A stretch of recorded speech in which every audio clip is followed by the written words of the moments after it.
কুড়িগ্রামে ইরি বোরো চাষাবাদে ব্যস্ত সময় পার করছেন কিষাণীরা। কুড়িগ্রামের ৯টি উপজেলার বিভিন্ন জায়গায় ইরি বোরো ধান চাষাবাদ পুরোদমে শুরু হয়েছে।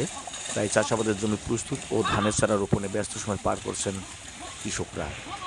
আগামী 15 মাস পর্যন্ত চারা রোপণের কার্যক্রম অব্যাহত থাকবে বলে খামারবাড়ি কুড়িগ্রাম উপপরিচালক কৃষিবিদ মোহাম্মদ আবদুল্লাহ আল মামুন জানিয়েছেন।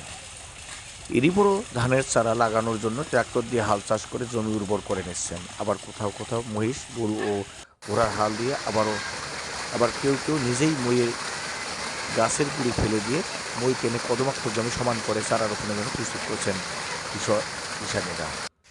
সব মিলে এ মৌসুমে কোনো কিষাণী ঘরে বসে থাকেন না, মাঠেই ব্যস্ত সময় পার করছেন।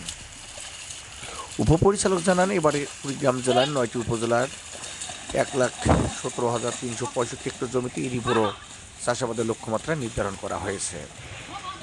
ইতিমধ্যে চাষাবাদের জন্য জমি প্রস্তুতের কাজ শুরু করেছে কৃষকরা। অনেক জায়গায় বিভিন্ন জাতের ইরি বোরো ধানের চারা রোপণও শুরু করেছে। জানুয়ারি মাসের শেষের দিকে এই চাষাবাদ পুরোদমে শুরু হয় বলে জানায় চাকরিপ্রসাদ তালুক গ্রামের কৃষক সুলাইমান আলী।